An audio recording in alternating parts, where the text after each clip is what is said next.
I'm compelled to respond to the recent remarks attributed to the Honorable Minister of Justice and Constitution, KC, which appear in the Jamaica Observer and which, in my view, dangerously blur the line between lawful policing and the sanctity of life.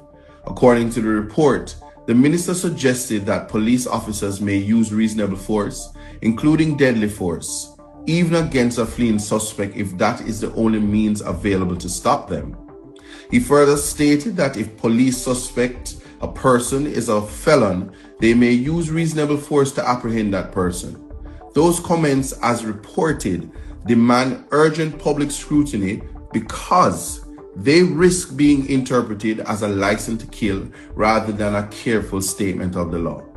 At a time when our country is already gripped by grief and outrage over the death of Latoya Buju Bolgin, Jamaicans deserve leadership that is measured, constitutionally grounded, and respectful of the right to life. We do not need public statements that appear to normalize the use of lethal force. We need absolute clarity that the Constitution comes first. Frankly, one is left to wonder whether the minister's relationship with the Constitution has become estranged. The law is not an abstract talking point to be invoked when convenient. It is a supreme standard by which all public authority must be judged. The implications of such statements are deeply troubling when the Minister of Justice speaks in a manner that seems to lower the threshold for deadly force. It sends a chilling message to the public and, more importantly, to the families now grieving loved ones. It also raises serious questions about whether the government truly understands the constitutional protections governing the state's use of force. I also note the unsettling optics of these comments in the context of a tragedy involving a Jamaican woman whose life has been lost under highly suspicious and painful circumstances.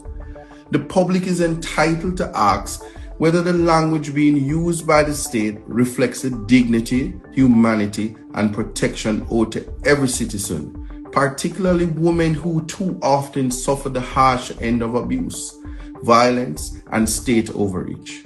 Perhaps the minister is also suggesting that a black woman with dreadlocks somehow warrants diminished constitutional protection. The irony of such implications in a nation with our history and struggle cannot be ignored. I call on the Jamaica Bar Association to publicly comment on these remarks and reaffirm the constitutional principles governing the use of force by the state. Silence in the face of a statement that appear to weaken constitutional protections risk undermining public confidence in both the rule of law and the justice system itself. I further call on the Prime Minister to instruct his government and ministers to stop inciting violence against citizens through reckless and constitutionally dangerous rhetoric.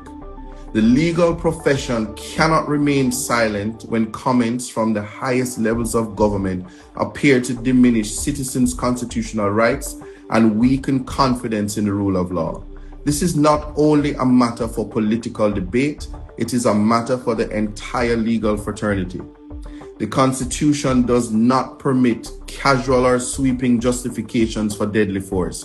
The standard must remain: save only as may be demonstrably justified in a free and democratic society. Mandating less restrictive measures by organs and servants of the state when violating the rights of our people. Anything else places the right to life in jeopardy. I therefore urge the Minister of Justice and Constitutional Affairs to immediately clarify his remarks, reaffirm the supremacy of the Constitution, and state unequivocally that no citizen's life may be taken except in the narrowest circumstances permitted by the law. I further call on the government to stop sending mixed messages on police accountability and instead provide the Jamaican people with a clear, lawful, and humane policy position. The people of Jamaica are watching.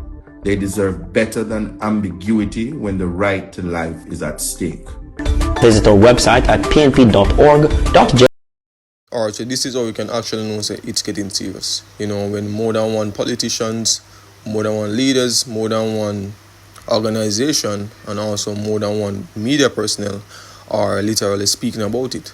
And it's crazy because it's not like first something like this is happening.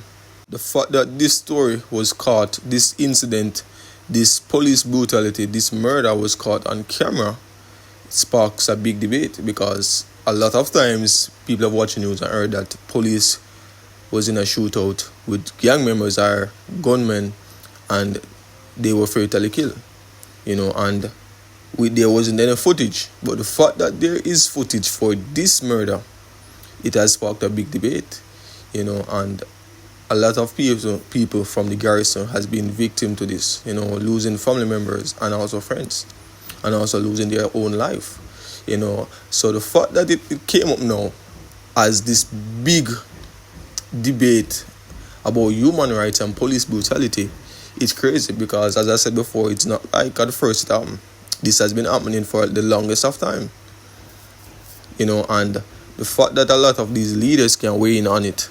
Honestly, don't think it's a political debate or a political war or a political feud. It's just a big debate when it comes to human rights, because this could have happened to anybody. Well, any person in the garrison. This not happened to the rich people. You get me I say? So this could have happened to anybody in the garrison, and the fact that a lot of leaders are coming out and speaking about it and weighing in on police brutality, them know what going on. Them know, alright, it's a case where it's human rights. It's a case where we need justice for this. It's a case where some of these Minister of Security, Finance, and Minister of whatnot, they're speaking total fuckery. You get me I say? They're speaking total fuckery. And if them they do the right thing, this would happen. If they were doing the right thing, if they agree to the terms of the police body cams, this would happen. Because if a police have a body cam on him, there's no way he will act as he would act if he never have it. Because we all know that if the police know that a camera was right there, this probably wouldn't have been the outcome. And the fact that the Minister of Security can say, yo, they don't need any body cam, it come back and him now. Karma is a bitch. Karma is a bitch. You get me I say? So I honestly think him, as much as the police did the killing, he should also be blamed for this incident. He should also take some accountability for this incident. I honestly think so. Because, as I said, if the police wore body cam, this wouldn't have happened. In the consciousness himself and say, alright, I'm on body cam, I can't do this. And the next thing that's sparking a debate is also mass. Bro, come on, bro. Some of these things that they're talking about in the news, bro, these things are happening for decades, bro. Police have always been wearing masks. Always. So why not make it seem as if I know it happen? Why not make it seem as if this is a new topic? Come on. And not just now Indicom come out. Indicom has been around also from police has been around. So I don't see why it sparked a big issue now. You guys know this was happening. You guys know bro, come on, bro. Come on. What is it that this video is getting more public view and more public attention that you guys expected? That's why you guys are basically clamping on certain things. This is literally the power of the internet, bro. Power of AI, bro. If AI was at this level where a lot of people was uploading things, or a lot of people was capturing incident, accident, murder, bro, would reach to this level, bro? Would reach to this level? Because back in the day, we have always have CCTV cameras, right? But back in the days when they caught a footage, nobody normally upload it. The fact that they're uploading it now, and everybody in the world is seeing what basically take place. And that's what caused the big debate. You get me, I say? But the Prime Minister and the members of Parliament need to do better. They know the right thing, but they choose not to do the right thing because they don't care. And I hope this can shed some light on the situation, and I hope in coming months or coming weeks or coming days, some of the ministers of finance, security, and so forth can come out and say, all right, we have made a mistake, and we decide to add body cams to the police force.